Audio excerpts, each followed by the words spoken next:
पवमानस्वर्जनः पवित्रेण विचर्षणिः यः पोदास पुनात्मा पुनन्तु महादेव जनाः पुनन्तु मनवो धिया पुनन्तु विश्व आयवः वेद पवित्रवत् पवित्रेण पुनायम शुक्रेण देवदेद्यते अग्ने क्रत्वा क्रतो गुम्रणो यत् पवित्रमक्षुषे अग्नेवितमन्तरा ब्रह्मतेन पुणेमहे भाभ्यां देवसवितः पवित्रेण सवेन च इदं ब्रह्म पुणेमहे वैश्वदेवे पुणते देव्यागात् यस्य बह्वे स्तन्वो वेदपृष्ठा तयामदन्तसुधमाद्येषो वयज्ञस्यामपतयोरयेणाम् वैश्वानरो रश्मे भर्मा पुनातो वात प्राणेने शिरोमयो भोः द्यावा पृथिवे पयसापयोभे ऋतावरे यज्ञये मा पुणेतां बृहद्भ्यः सवितस्त्रभिः परिशिष्टैर्देवमन्मभिः अग्नेदक्षैः पुनायिम येन देवा अपुणता येन वो दिव्यङ्गशः तेन दिव्येन ब्रह्मणा इदं ब्रह्म पुणेमहे पावमाने रध्यते ऋषिभिः सम्भृतगं रसं सर्वगं सपोतमश्नाते सुदितमातरेश्वना पावमानेर्योऽध्यते ऋषिभिः सम्भृतगं रसं तस्मै सरस्वते द्विगे क्षीरकं सर्पिर्मधोदकं पावमाने स्वस्तयनेः सुदुघाहि पयस्वते ऋषिभिः सम्भृतोरसः ब्राह्मणेषु मृतम् इदं पावमाने दिशन्तुना मल्लोकमथो मम कामान् समर्दयन्तु नः देवैर्देवे समाभृताः पावमाने स्वस्तयनेः सुदुघाये घृतश्च्युता ऋषिभिः सम्भृतोरसः ब्राह्मणेषु मृतकम् इदं येन देवा पवित्रेण आत्मानं पुनते सदा तेन सहस्रधारेण पावमान्यः पुनन्तु मा प्राजापत्यं पवित्रम् शतोद्यामघमिरण्मयं तेन ब्रह्मविदो वयं बोधं ब्रह्म पुणेमहेन्द्र सुनेते सगमा पुनात् सोमस्वस्त्यावरुणसमेच्य यमो राजा प्रभटामि पुनातु मा यादवेदा मोर्जयन्त्या पुनात् भोर्भुवः स्वः तच्छयोरावृणेमहे गातुं यज्ञाय गातुं यज्ञपते देवे स्वस्तिरस्तु नः स्वस्तिर्मानुषेभ्यः ऊर्ध्वञ्जि गातु भेषजं षण्णोऽस्तु द्विपदे एषञ्चतुष्पदे ओं शान्ति शान्ति शान्तिः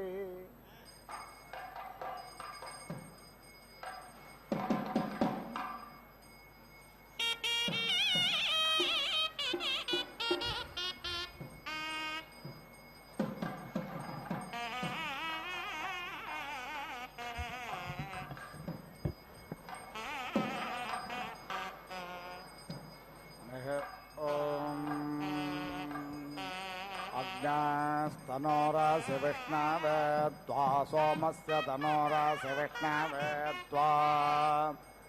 अपेक्षारातिथ्यमासि विष्णवे त्वा शेनाय त्वा सोमभृत विष्णवे त्वाग्नये त्वाराय स्फोटदे विष्णवे त्वा अग्नेर्जनेत्रामसि वृषणो स्थः पूर्वस्यायुरसि पुरोरवासे गायत्रेण त्वाच्छन्दासामन्थामित्रेष्टोभेन त्वाच्छन्दासामन्थामि जागतेन त्वाच्छन्दासामन्थामि भवदन्नः समानसौ सचेतसा रेपसौ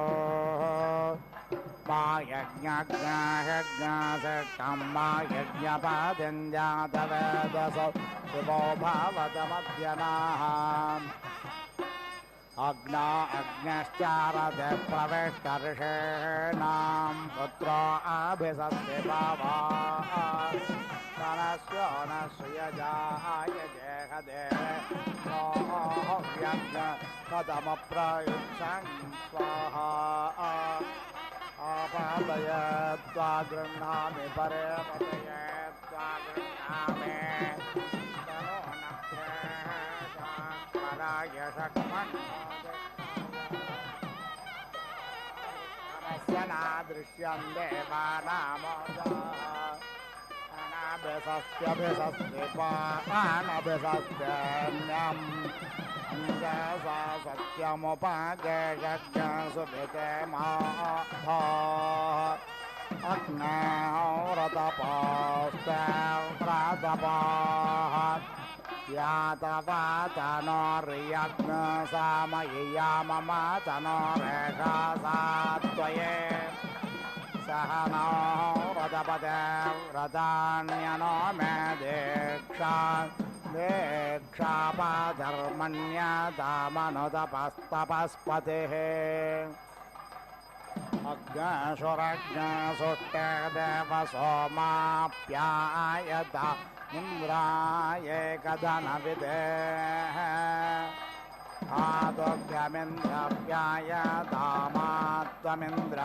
आदोभ्यमिन्द्रप्यायतामात्वमिन्द्रायप्यायस्व आप्याययास्मान् सखेन् सन्यामेधया स्वस्ति ते देव सोमसुत्या मुद्रजामशेया केष्टाराय प्रेषे भगाय ऋतमृतवादिभ्यो नमो दिवे नमः पृथिव्यै याते अग्नयशयातनोर्वर्षेढागह्वरेष्ठा उग्रं वचो अपवदे तेषं वचो अपावदे स्वाहा याते अग्नरजशयातनोर्वर्षेढागह्वरेष्ठा उग्रं वचो अपावदे तेषं वचो अपावदे स्वाहा याते अग्नेहरेशयातनोर्वर्षेढागह्वरेष्ठाम् उग्रं वचो अपावदेत् तेषं वचो अपावदेत् स्वाहा सप्ताय नेमसे वित्ताय नेमसे अवातान्माव्यथितमवातान्मानाथिदम् विदरग्नार्नभो नामाग्ने अङ्गिर आयोनानाम्नेहे योऽस्यां पृथिव्यामसि यत्तेनाधृष्टन्नाम यज्ञयन्तेन त्वादधे विदरग्नार्नभो नामाग्ने अङ्गिर आयोनानाम्नेहे योद्वितीयस्यां पृथिव्यामसि यत्तेनाधृष्टन्नाम यज्ञयन्तेन त्वादधे विदरग्नार्नभो नामाग्ने अङ्गिर आयोनानाम्नेहे यस्तृतीयस्यां पृथिव्यामसि यत्तेनाधृष्टन्नाम यज्ञयन्तेन त्वादधे अनत्वादेव वेदयसि गृह्यासि सपत्नसाखे देवेभ्यः कल्पस्व गृह्यासि सपत्नसाखे देवेभ्यः स्वन्धस्व गृह्यासि सपत्नसाखे देवेभ्यः स्वन्धस्व इन्द्रघोषस्त्वावसोभिः पुरस्तात्पादप्रचेतास्त्व रुद्रे पश्चात्पादो मनोजवास्त्वा पितृभक्दक्षिणतः पाद विश्वकर्मात्वा दित्तेरुत्तरतः पाद इदमहं तप्तं वार्ताहृदायज्ञान् सृजामि सिज्ञस्यासि स्वाहा सिज्ञस्यादित्यवने स्वाहा सिज्ञस्यास ब्रह्मवने क्षत्रवने स्वाहा सिज्ञस्यास सुप्रजावने रायस्पोषवने स्वाहा सिज्ञस्यावाहदेवान्यजमानाय स्वाहा भूतेभ्यस्तो ध्रुवोऽसि पृथिवीन्द्रगः ध्रुवक्षदस्यन्तरिक्षन्द्रगः अच्युदक्षदासि दिवन्द्रगहाग्नेर्भस्मास्यग्ने पुरेशमसि जते मना उदयुञ्जते धियो विप्रा विप्रस्य बृहतो वे पश्चिदाः विहोत्राः दधवयुना विदेकयन्महे देवस्य सवितुः परिष्टुतिः इदं विष्णुर्विचक्रमे त्रेदानि ददपदम् समोऽह्लमस्य भाग्यसुरे स्वाहा हिरावदेधेनुमदेः भूतज्ञसो यवसिने मनवेद शस्याम् यस्कभ्नारोदसे विष्णयेते द्वादर्थ पृथिवी अभृतो मयोघै स्वाहा देवश्रुतो देवेष्वाघोषतम् प्राचेत् प्रेतामध्वरं कल्पयन्ते ऊर्ध्वं यज्ञं नायतं माजह्वरतम् स्वङ्गोष्ठमावादतं देवेदुर्य आयुर्मानिर्वादिष्टं प्रजां मानिर्वादिष्टम् अत्रारमेधान् पर्ष्मन् पृथिव्याः विष्णोर्मुखं वीर्याणि प्रवोचं यः पार्थिवानि ममे रजाग्नसि यो अष्टाभायदुत्तारज्ञसधस्थं विचक्रमाणस्त्रेदोरोगायो विष्णवे त्वा दिवो वा विष्ण उत वा पृथिव्यामहो वा विष्ण पुरोरन्तरिक्षात् उभायहस्ता वसोना प्रणस्वा प्रयच्छ दक्षिण द्वादशव्याद् विष्णवे त्वा प्रतद्विष्णुस्तवते वीर्येण मृगो न भीमकोचरो गिरिष्ठाः यस्वरिषद्रिषु विक्रमाणेष्वधिक्षयन्ति भुवनानि विश्वाः विष्णोरराटमसि विष्णोस्तप्त्रेस्थो विष्णु स्वरसि विष्णोध्रुवोऽसि वैष्णवमसि विष्णवे त्वा देवस्य त्वा सवितुः प्रसवेश्विनोर्बाहुभ्यां वोष्णाहस्ताभ्याम् आददेनार्यसेदमहज्ञरक्षसो ग्रीवा अपे गृन्दामे बृहन्नासि बृहद्रवा बृहदेमिन्द्राय वाचं वदा रक्षोहणं बलगहनं वैष्णवेम् इदमहन्तं बलगमुद्वापामि यन्नो नित्योऽयममात्यो निचखाना इदमहन्तं बलगमुद्वापामि यन्नः समानो यमसमानो निचखाना इदमहन्तं बलगमुद्वापामि यन्नः सबन्धुर्यमसबन्धुर्निचखाना इदमहन्तं बलगमुद्वापामि यन्नः स जातो यमस जातो निचखानोत्कृत्याङ्के रामे वरालस्य सपत्नः सत्ररालस्यभिमातिहा जनरालस्य रक्षोः सर्वरालस्य मित्रः रक्षोहनो बलगहन प्रोक्षामि वैष्णवान् रक्षोहनो बलगहनो वानयामि वैष्णवान् रक्षोहनो बलगहनो वस्त्रणामि वैष्णवान् रक्षोहणो बलगहनो उपदधामि वैष्णवे रक्षोहणो बलगहनौ पर्योहामि वैष्णवे वैष्णवमसि वैष्णवास्था देवस्य त्वा सवितुः प्रसवेश्विनोर्बाहुभ्यां वोष्णाहस्ताभ्याम् आददेनार्यसेदमहज्ञरक्षसो ग्रीवा अपे ग्रन्थामि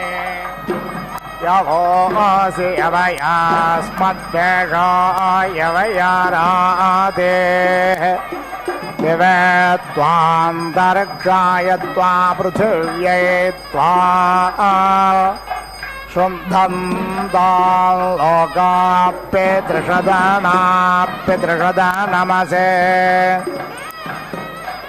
उद्यवग्रस्तभानान्तरिक्षं प्रणदृग्गाः स्वपृथिव्याम् युतानस्त्वामारुतो मे नोतु मित्रावरुणो ध्रुवेण धर्माणा ब्रह्मवने त्वा क्षत्रवने रायस्पोषवने पर्योहामे ब्रह्मा दृग्गः क्षत्रं दृग्ग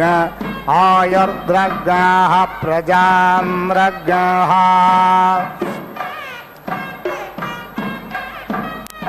ध्रुवासे ध्रुवोऽस्मिन् यजमान आयतने भूयात् गतेनद्या वा पृथिवेर्यथामिन्द्रस्य छदिरस्य विश्वजनस्य छाया परित्वा गिर्वणो गिर इमा भवन्तु विश्वताः वृद्धायो मनोवृद्धायो जुष्टा भवन्तु जुष्टायः इन्द्रस्य स्योरसेन्द्रस्य ध्रुवोऽसे ऐन्द्रमासे वैश्वदेवमासे चिदासे मनासे धीरासे दक्षिणासे क्षत्रियासे विज्ञेयास्य दितिरस्वभयदश्चे कृष्णे सा न स्वप्रादे चे भवा मित्रस्त्वापतिबध्रेदाम्बोषाध्वनस्मात्मिन्द्राय ध्यक्षाय अनत्वा माता मन्यता मनो पिता न भ्राता सगर्भ्यो न सखासयोऽध्यः स देवि देवमच्छेहेन्द्राय सोमम् रुद्रस्त्वा वर्धयत स्वस्ति सोमा सखा पुनर्रेहे पश्वस्य दितिरस्यादित्यासे रुद्रासे चन्द्रासे बृहस्पतिर्त्वा सुम्नेरं नातु रुद्रो वसुभिराचके आदित्यास्त्वामोर्धं अजे घर्मिदेवयजन पृथिव्योः विलाट्यास्पदमसे घृतवत्स्वाहा अस्मे रामस्वास्मे देवन्धोः त्वे रायो अस्मे रायः मावयज्ञरायस्पोषेण वियोष्मतो रायः समग्रदेव्या धिया संरक्षेणयोर्चक्षसा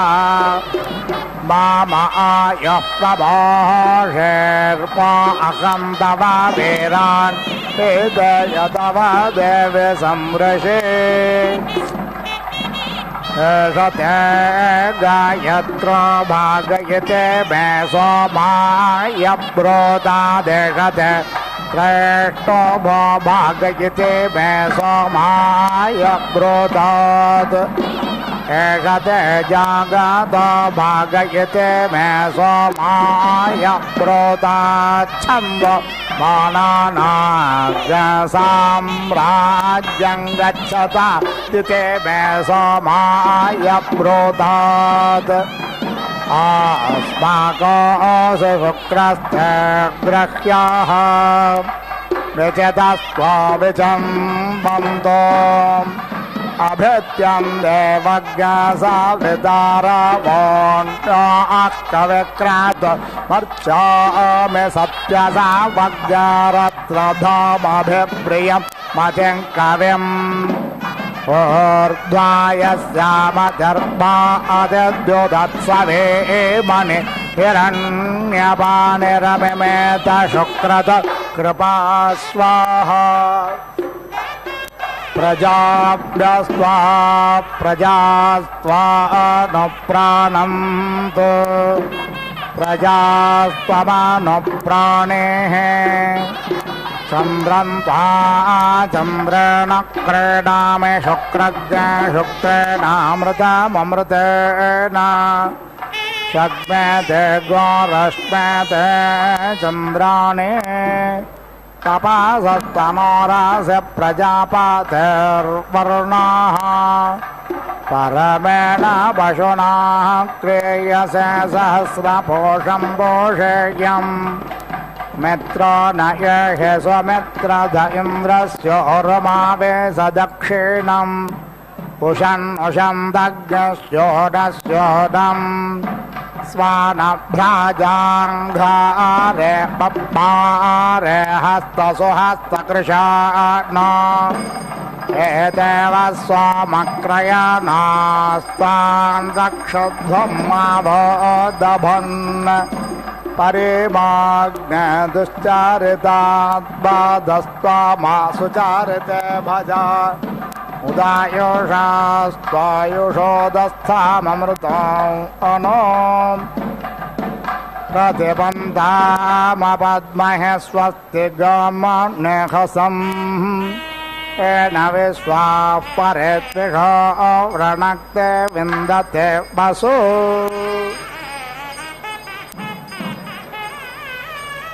एवस्य त्वा सवितुः प्रसवेश्विनोः बाहुभ्यां पोष्णाहस्ताभ्याम्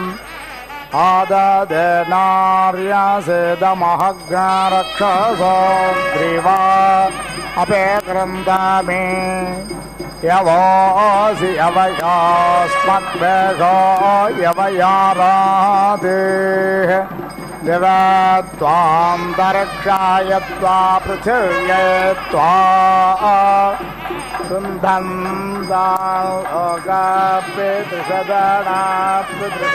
नमसे उद्दिवग्यस्तभानान्तरिक्षां प्रणदृग्यः स्वपृथिव्याम् शानस्त्वा मारुतो मेनोतुमित्रावरुणो ध्रुवेण धर्माणा ब्रह्मवने त्वा क्षत्रवने रायस्पोषवने पर्योहामे ब्रह्माद्रग्रः क्षत्रं दृग्आयुर्ग्रग्रः प्रजान् दृग्रः ध्रुवासि ध्रुवोऽस्मिन्यजमान आयतने भूयात् घृतेन द्यावा पृथिवे पोर्यथामिन्द्रस्य छदिरस्य विश्वजनस्य छायात् परित्वा गिर्वणो गिरा इमा भवन्त विश्वतः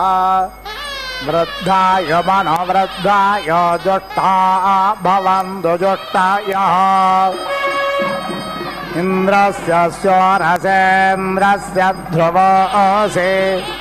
ऐन्द्रमासि वैश्वदेवमासि विभोरसि प्रमाणो वह्नेरसि हव्यवाहनः स्वात्रासि प्रचेतास्तुतोऽसि विश्ववेदः उषगासि कविरङ्गारिरसि बम्भारिः अवस्योरासि दुवस्वाञ्छुन्ध्योरासि मार्जालीयः तथामसि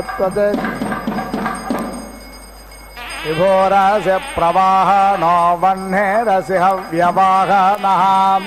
स्वात्रासि प्रचेतास्तुतोऽसि विष्णवेदः उषिकासि कविरङ्गारिरसि बम्भारिः अवस्योरासि दुवस्वाञ्छुन्ध्योरासि मार्जालीयः तथामासि स्वर्जोदय समुद्रोऽसि विश्वव्यचोः अजोऽस्य कापादहेरसि बुध्न्याः सम्रालसि स्वरालसि सारस्वतोत्तोत्सौ प्रवदाम् सम्रालसि कृशामपरिषद्योऽसि पवमानः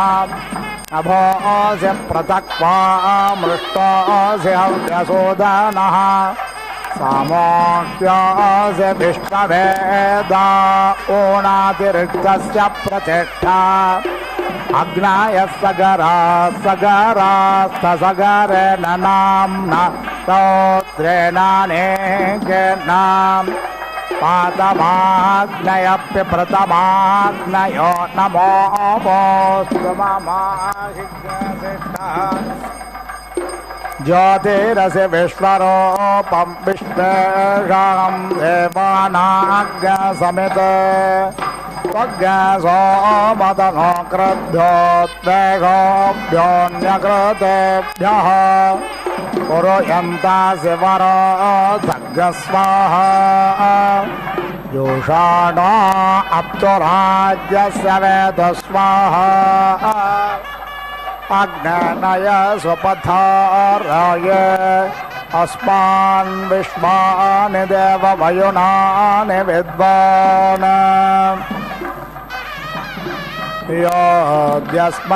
योऽद्यस्मज्जोहरानमेनो भूयिष्ठान्ते नम उक्तिं विधेम अयन्नो अग्निर्वरे वस्कृणोत्वयं रथः पुरयेत प्रभिन्दन् अयं वाजाञ्जयत वाजसाता अयज्ञशत्रूञ्जयत जरहृषाण स्वाहा पुरविष्णो विक्रामस्वरोक्षयाय नस्कृधि घृतं घृतयोनेऽपि बप्रप्रायज्ञपादन्तिरस्वाहा देवा सवितरेषते सोमस्तज्ञरक्षस्व मात्वादभन् एतत्त्वं देव सोमदेवो देवा उपागाः इदमहं मानुष्यान् सहराय स्पोषेण स्वाहा निर्वरुणस्य पाशान्मुच्चे अग्नाव्रतपास्ते व्रतपोः यातवातनोर्मय्यभो देशासा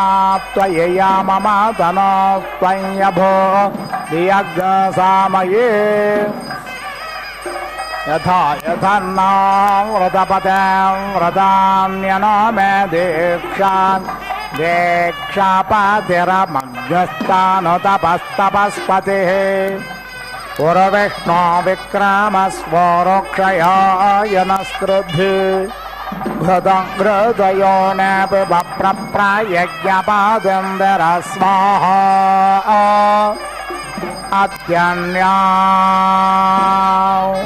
अगान्नाम्यां उपागाम् अर्वात्वापरेभ्यः परोपरेभ्यः तन्त्वा आजुषामहे देववनस्पते देवयज्ञायै देवास्ता देवयज्ञायै जुषन्तां विष्णवे त्वा ओषधत्राय स्वस्वधिते मैनज्ञाहिज्ञासे देवं माले घेरन्तरिक्षं माहिज्ञसे पृथिव्या सम्भवा अयज्ञहित्वा स्वधितिस्थिति जान प्रणिनाय महते सौभागाय अतस्तं देव वनस्पते शतवल्शो विरोह सहस्रवल्शा विवयज्ञरोहे मा वाम आस्ये हविः प्रियम् इन्द्र बृहस्पति इति इन्द्र बृहस्पति उक्थं मदः शस्यते अयं वाम परीति सिच्यते सोमः इन्द्र बृहस्पति इति इन्द्र बृहस्पति चारुः मदाय पीतये अस्मे इति इन्द्र बृहस्पति इति इन्द्र बृहस्पति रयिं धत्तं शतग्विनमिति शतग्विनम् अश्ववन्तमित्यश्ववन्तं सहस्रिणं बृहस्पतिः नः परीति पातु पश्चात् उत उत्तरस्मादित्युत्तरस्मात् अधरात् अघायोरित्यघायोः इन्द्रः पुरस्तात् उत मध्यतः नः सखा सखिभ्य इति सखिभ्यः परिवः कृणोतु वीति ते विश्वक् वातजोतास इति वातजोतासः अग्ने भामासः शुचे शुचयः चरन्ति तुविम्रक्षास इति तुविम्रक्षासः दिव्याः नवग्वाः वना वनन्ति धृषता रुजन्तः त्वाम् अग्ने मानुषीः ईडते विषः होत्राविदमिति होत्राविदम् विविचिमिति विविचिम् रत्नधातममिति रत्नधातमम् गुहा आसन्तम् सुभगेति सुभगा विश्वदर्शतमिति विश्वदर्शतम् तु विश्मनसम् सुयजमिति सुयजम् घृतश्रियमिति घृतश्रियम् धाता ददातु नः रयिम् ईशानः जगतः पतिः सह नः पूर्णेन वावनत् धाता प्रजाया इति प्रजाया आह उत रायः ईशे धाता इदं विश्वं भुवनं जजान धाता पुत्रं यजमानाय दाता तस्मै उ हव्यं घृतवदिति घृतवत् विधेम धाता ददातु नः रयिं प्राचीं जीवातुम् अक्षिताम् वयं देवस्य धीमहि सुमतिमिति सुमतिं सत्यराधस इति सत्यराधसः धाता ददातु दाशुषे वसूनि प्रजाकामायेति प्रजाकामाय मीढुषे दुरोण इति दुहोने तस्मै देवाः अमृताः समिति व्ययन्ता विश्वे देवासः अदितिः सजोषा इति स जोषाः अन्विते नः अद्य अनुमतिरित्यनुमतिः यज्ञं देवेषु मन्यता अग्निः च हव्यवाहन इति हव्यवाहनः भवतां दाशुषे मयः अन्विति इत् अनुमत इत्यनुमते त्वं मन्यासैषं च नः कृधि कृत्वे दक्षाय नः हिनो प्रेति नः आयोगुंषि तारिषः अन्विति मन्यता अनुमन्यमानेत्यनुमन्यमाना प्रजावन्तमिति प्रजावन्तम् रयिम् अक्षीयमाणं तस्यै वयं हेडसि मा अपीति भूमा सा नः देवी सुहवेति सुहवा शर्म यच्छतु यस्याम् इदं प्रदिशेति प्रदिशि यत् विरोचत इति रोचते अनुमतिमित्यनुमतिं प्रतीति भूषन्ति आयवः यस्या आह उपस्थ इत्युपस्थः उरु अन्तरिक्षं सा नः देवी सुहवेति सुहवा शर्म यच्छतु राकाम् अहं सुहवामिति सुहवाम् सुष्टुतीति सुस्तुति हुवे शृणोतु नः सुभगेति सुभगेति सुभगा बोधतोत्मना सीव्यतो अपः सूच्या अच्छिद्यमानया ददातु वीरं शतदायमिति शतदायम् उक्थ्यं याः ते राके सुमतय इति सुमतयः सुपेशस इति सुपेशसः याभिः ददासि दाशुषे वसूनि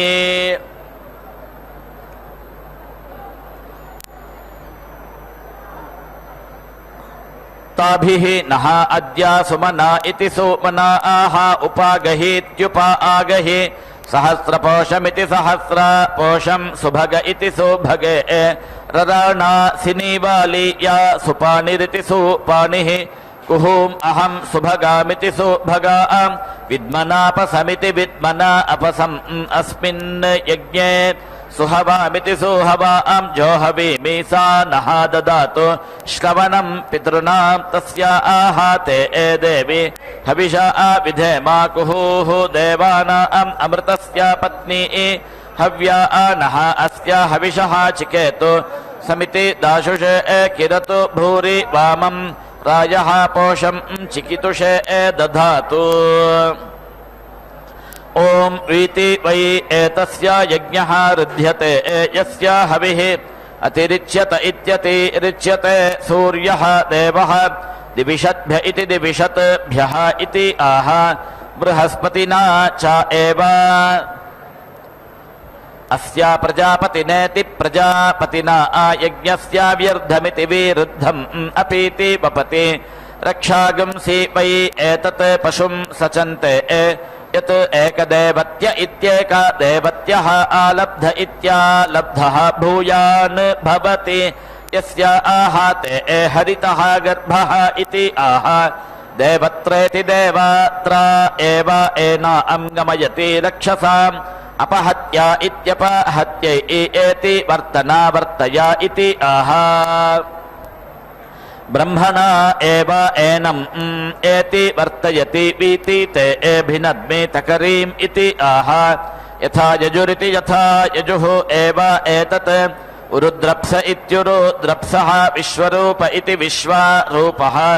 इन्दुः इति आह प्रजयति प्राजा वै पशवः इन्दुः प्रजयति प्राजया एव एनम् पशुभिरिति पशुभिः समिति अर्धयति दिवं वै यज्ञस्य अर्धमिति विरुद्धं गच्छति पृथिवीम् अतिरिक्तमित्यतिरिक्तं तत् यत् न शमयेत् आर्तिम् एति ऋच्छेत् यजमानः मही द्यौः पृथिवी च नः इति आहाद्या वा पृथिवीभ्यामिति द्या वा पृथिवीभ्याम् एव यज्ञस्य व्यर्थमिति विरुद्धं च अतिरिक्तमित्यतिरिक्तं च शमयति न आर्तिम् एति ऋच्छति यजमानः भस्मना अभिसमिति ऊहति स्वगाकृत्य इति स्वगाकृत्यै अथो इति अनयोः वै एषः गर्भः अनयोः एव एनं दधाति यत् अवद्येदित्यवाद्येत् अतीति तत् रेचयेत् यत् न अवद्येदित्यवाद्येत् पशोः आलब्धस्येत्यालब्धस्य न अवेतिद्येत् पुरस्तात् नाभ्याः अन्यत् अवद्येदित्यवाद्येत्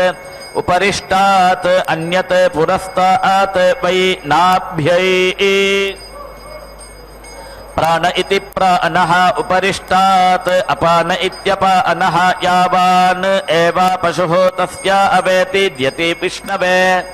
शिपिविष्टायेति शिपिविष्टाय जुहोति यत् वै यज्ञस्य अतिरिच्यत इत्यतिरिच्यते यः पशोः भूमा या पुष्टिः तत् विष्णुः शिपिविष्ट इति शिपिविष्टः अतिरिक्त इत्यतिरिक्ते एव अतिरिक्तमित्यतिरिक्तं दधाति अतिरिक्तस्येत्यतिरिक्तस्य शान्त्यै अष्टाप्रोडित्यष्टाप्रोट् हिरण्यं दक्षिणा अष्टापदीत्यष्टापदी हि एषा आत्मा नवमः पशोः आप्त्यै अन्तरकोश इत्यन्तरकोशे उष्णीषेण आविष्टितमित्याविष्टितं भवति एवम् इव हि पशुः उल्बम् इव चर्म इव मागुंसम् इव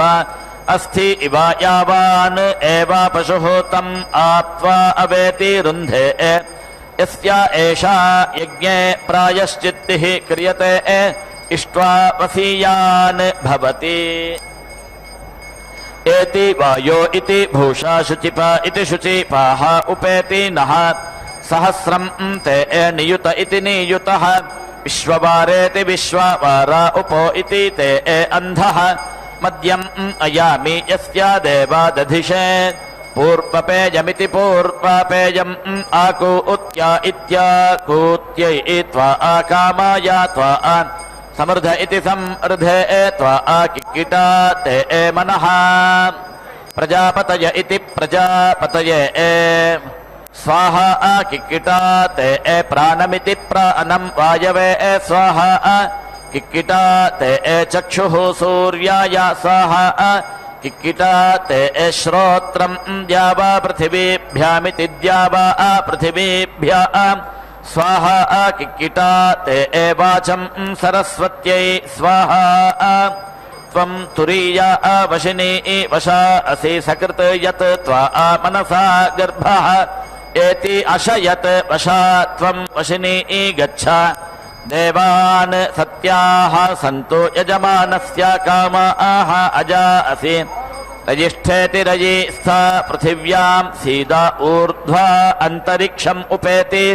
तिष्ठस्वादिवी ते बृहत् भाः तन्तुं तन्वन् रजसः भानुम् अन्विति इहि ज्योतिष्पतः पथः रक्षाधिया कृतान् अनुल्बणम् वजता जोगुवाम् अपः मनुः भवा जनया दैव्यम् जनम् पनसः हविः असि प्रजापतेरिति प्रजापतेः वर्णः गात्राणाम् ते गात्रभाज इति गात्रभाजः भूयास्मा इमे इति वै सह आस्तां ते इति वायुः वीति अवात ते इति गर्भम् अदधाता तं सोमः प्रेति अजनयत् अग्निः अग्रसता सह एतं प्रजापतिरिति प्रजापतिः आग्नेयम् अष्टाकपालमित्यष्टाकपालम् अपश्यत् तं निरिति अवपत् तेन एव एनाम् अग्नेः अधिनिरिति अग्रीणात् तस्मात् अपीति. ಶ್ರೀ ಪದ್ಮಾವತಿ ಅಮ್ಮನವರ ಕಲ್ಯಾಣೋತ್ಸವಕ್ಕೆ ಸಂಬಂಧಪಟ್ಟ ಮಾಂಗಲ್ಯ ಪೂಜಾ ವಿಧಿಯನ್ನು ವೀಕ್ಷಿಸುತ್ತಿದ್ದೀರಿ. ಕಲ್ಯಾಣೋತ್ಸವದಲ್ಲಿ ಅತ್ಯಂತ ಪ್ರಧಾನವಾದಂತಹ ಘಟ್ಟವಾಗಿ ಇದನ್ನು ಪರಿಗಣಿಸುತ್ತಾರೆ. ವಿಶ್ವಕ್ಸೇನಾರಾಧನೆಯಿಂದ ಪ್ರಾರಂಭವಾಗಿ ಅನೇಕ ವಿಧವಾದಂತಹ ವಿಧಿವಿಧಾನಗಳೊಂದಿಗೆ ನಡೆಯುವ ಈ ಕಲ್ಯಾಣೋತ್ಸವ ಕಾರ್ಯಕ್ರಮ ಅತ್ಯಂತ ಮಂಗಳದಾಯಕವಾದದ್ದು. ಈ ಮಂಗಳಕರವಾದಂತಹ ಉತ್ಸವದಿಂದ ಎಲ್ಲರ ಜೀವನದಲ್ಲಿ ಶುಭ ಸುಖ ಶಾಂತಿಗಳು ಉಂಟಾಗುತ್ತವೆ. ಆ ಜಗನ್ಮಾತೆಯ ದಿವ್ಯವಾದಂತಹ ಅನುಗ್ರಹ ಭಕ್ತರನ್ನು ಉದ್ಧರಿಸುವಂತಹದ್ದು. ಆ ದೇವಿಯ ಆರಾಧನೆ ಭಕ್ತರ ಕಷ್ಟಗಳನ್ನು ದೂರಗೊಳಿಸಿ ಎಲ್ಲ ವಿಧವಾದಂತಹ ಸೌಖ್ಯವನ್ನು ತಂದುಕೊಡುತ್ತದೆ. ಹೇಗೆ ಛತ್ರವನ್ನು ಕೊಡೆಯನ್ನು ಹಿಡಿದುಕೊಂಡಂತಹ ವ್ಯಕ್ತಿಗೆ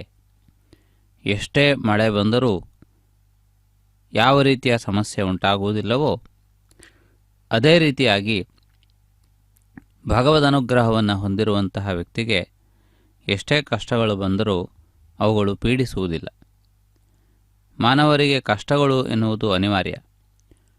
ಸುಖ ದುಃಖಗಳು ಎನ್ನುವುದು ಒಂದರ ನಂತರ ಮತ್ತೊಂದರಂತೆ, ಹಗಲು ರಾತ್ರಿಗಳಂತೆ ನಿರಂತರವಾಗಿ ನಡೆಯುತ್ತಿರುತ್ತವೆ. ಆದರೆ ಸುಖ ಬಂದಾಗ ಯಾರೂ ಕೂಡ ದುಃಖವನ್ನು ಅನುಭವಿಸುವುದಿಲ್ಲ. ಆದರೆ ಕಷ್ಟ ಬಂದಾಗ ಅದನ್ನು ತಡೆದುಕೊಳ್ಳುವುದು ಅತ್ಯಂತ ದುಷ್ಕರವಾದದ್ದು. ಅಂತಹ ಸಂದರ್ಭದಲ್ಲಿಯೂ ಕೂಡ ಅದು ಹೆಚ್ಚು ಪೀಡಿಸದೇ ಇರುವಂತೆ, ಅದರಿಂದಲೂ ಕೂಡ ರಕ್ಷಣೆಯನ್ನು ಪಡೆಯುವಂತಹ ರೀತಿಯಲ್ಲಿ ದೈವವನ್ನು ಆಶ್ರಯಿಸಿ ಆ ರಕ್ಷಣೆಯನ್ನು ಪಡೆಯಬಹುದು. ಹೇಗೆ ಮಳೆಯಿಂದ ರಕ್ಷಣೆಗೆ ನಾವು ಕೊಡೆಯನ್ನು ಹಿಡಿದುಕೊಂಡು ಹೋಗುತ್ತೇವೆಯೋ, ಆ ರೀತಿಯಲ್ಲಿ ಕಷ್ಟಗಳು ಬಂದರೂ ಕೂಡ ಆ ಜಗನ್ಮಾತೆಯ ಅನುಗ್ರಹ ಎನ್ನುವಂತಹ ಕವಚವನ್ನು ಧರಿಸಿ ಹೋದಂತಹ ವ್ಯಕ್ತಿಗೆ ಆ ಕಷ್ಟಗಳು ಪೀಡಿಸುವುದಿಲ್ಲ. ಆ ರೀತಿಯಾದಂತಹ ಒಂದು ಪ್ರಯತ್ನವನ್ನು ಮಾಡಬೇಕು ಎನ್ನುವುದಾಗಿ ಶಾಸ್ತ್ರಜ್ಞರು ತಿಳಿಸಿದ್ದಾರೆ. ಅಷ್ಟಲ್ಲದೆ ಕಷ್ಟಕಾಲವು ಪುಣ್ಯವನ್ನು ಸಾಧಿಸುವುದಕ್ಕೆ ಇರುವಂತಹ ಒಂದು ಉತ್ತಮವಾದಂತಹ ಒಂದು ಅವಕಾಶ. ಸುಖ ಬಂದಾಗ ಜಾಢ್ಯ, ಆಲಸ್ಯ, ಅಹಂಕಾರ ಮೊದಲಾದಂತಹ ದೋಷಗಳು ಕೂಡ ಸಹಜವಾಗಿಯೇ ಬರುತ್ತವೆ. ಚೆನ್ನಾಗಿ ಊಟವನ್ನು ಮಾಡಿದವನಿಗೆ ನಿದ್ರೆ ಬರುವುದು ಹೇಗೆ ಸಹಜವೋ, ಅದೇ ರೀತಿಯಲ್ಲಿ ಸುಖ ಬಂದವನಿಗೆ ಅನೇಕ ವಿಧವಾದಂತಹ ಜಾಡ್ಯಾದಿ ಗುಣಗಳು ಕೂಡ ಬರುವುದು ಸಹಜ. ಆದರೆ ಕಷ್ಟದಲ್ಲಿರುವಂಥ ವ್ಯಕ್ತಿ ಜಾಗರೂಕನಾಗಿರುತ್ತಾನೆ, ಅಹಂಕಾರಾದಿ ದೋಷಗಳಿಲ್ಲದೆ ಇರುತ್ತಾನೆ. ಆದ್ದರಿಂದ ಅಂತಹ ವ್ಯಕ್ತಿಗೆ ಉನ್ನತಿಯನ್ನು ಸಾಧಿಸುವುದು. ಕಿಕ್ಕಿಟಾಕಾರೇಣೇತಿ ಕಿಕ್ಕಿಟಾಕಾರೇಣ ವೈ ಸಂಜ್ಞಾನಂ ವಿಜ್ಞಾನಂ ಪ್ರಜ್ಞಾನಂ ಜಾನದಭಿಜಾನತ್ ಸಂಕಲ್ಪಮಾನಂ ಪ್ರಕಲ್ಪಮಾನಮುಪಕಲ್ಪಮಾನಮುಪಕ್ಲುಪ್ತಂ ಕ್ಲುಪ್ತಂ ಶ್ರೇಯೋಮಸೀಯ ಆಯತ್ ಸಂಭೂತಂ ಭೂತಂ ಚಿತ್ರಃ ಕೇತುಃ ಪ್ರಭಾನಾಭಾನ್ ಸಂಭಾನ್ ಜ್ಯೋತಿಷ್ಮಾಗಸ್ತೇಜಸ್ವಾನಾತಪಗ್ಯಸ್ತಪನ್ನಭಿತಪನ್ನ ರೋಚನೋ ರೋಚಮಾನಃ ಶೋಭನಃ ಶೋಭಮಾನಃ ಕಲ್ಯಾಣಃ.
పంపినట్టివాడు చేరి ఇంటికి రాడటే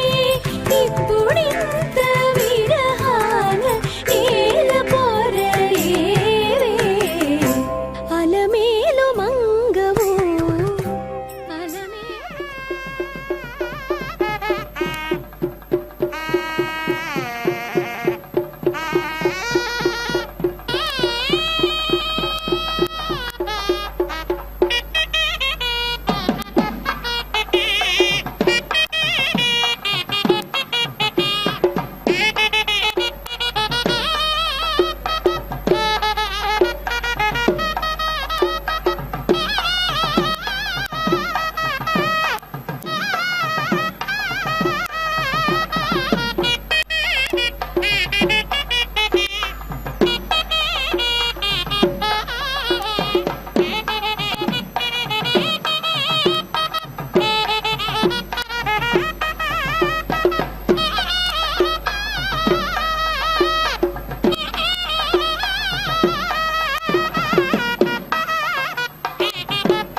इति आहा यथा यजुरिति यथा यजुः एव एतत् किक्किटाकारमिति किक्किटाकारं जुहोति किक्किटाकारेणेति किक्किटाकारेण वै ग्राम्याः पशवः रमन्ते प्रेति आरण्याः पतन्ति यत् किक्किटाकारमिति किक्किटाकारं जुहोति ग्राम्याणां पशूनां धृत्यै पर्यज्ञाविति परि अग्नौ क्रियमाणे जुहोति जीवन्तीम् एव एनाम् स्वर्गमिति सुवहागं लोकं गमयति त्वं तुरीया वशिनी वशा असि इति आह देवत्रेति देवात्र एव एनाम् गमयति सत्याः सन्तु यजमानस्य कामा आह इति आह एषः वै कामः यजमानस्य यत् अनाअर्थः उदृचमित्युत ऋचं गच्छति तस्मात् एवम् आह अजा असीरयिष्ठेति रयि स्थ इति आह येषु एव एनाम् लोकेषु प्रतीति स्थापयति दिवि ते बृहद्भा इति बृहत् भाः इति आह सुवर्ग इति सुवहागे एव अस्मै लोके ज्योतिः दधाति तन्तुं तन्वन् रजसः भानुम् अन्विति इति आह इमान् एव अस्मै लोकान् ज्योतिष्पतः करोति अनुल्बणं वयता जोगुवाम् अपः इति आह यत् एव यज्ञे उल्बणं क्रियते तस्य एव एषा शान्तिः मनुः भव जनया दैव्यं जनम् इति आह मानव्यः वै प्रजा इति प्राजाः ताः एव आद्याः कुरुते मनसः हविः असि इति आह स्वगाकृत्या इति स्वगाकृत्यै गात्राणां ते गात्रभाज इति गात्रभाजः भूयास्म इति आह आशिषमित्या आशिषम् एव एताम् एतीशास्ते एतस्यै वै एतस्या आह एकम् एव अदेव यजनमित्यदेव यजनम् यत् आलब्धायामित्यालब्धायाम् अभ्रः भवति यत् आलब्धायामित्यालब्धायाम् अभ्रः स्यात् अप्स्वित्यपुसु वा प्रवेशयेदिति प्रवेशयेत् सर्वां वा प्रेति अश्नीयात् यत् अप्स्वित्यपुसु प्रवेशयेदिति प्रवेशयेत् यज्ञवेशसमिति यज्ञवेशसं कुर्यात् सर्वाम् एव प्रेति अश्नीयात् इन्द्रियम् एव आत्मन् धत्ते यो दीक्षामतिरेचयति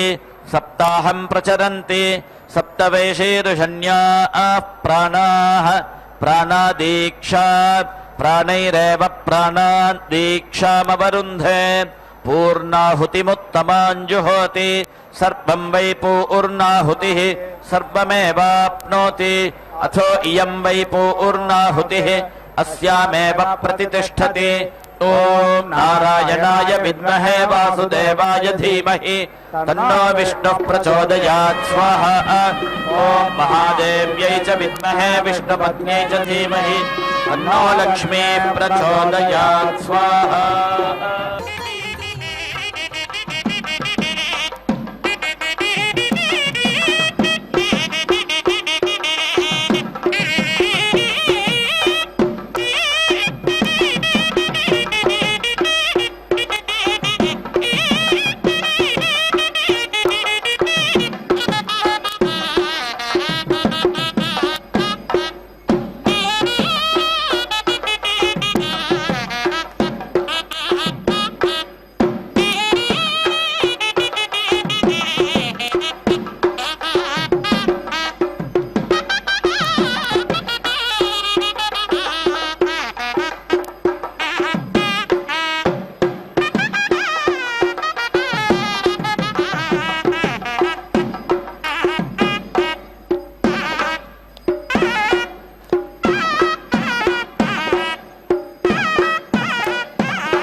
ಓಂ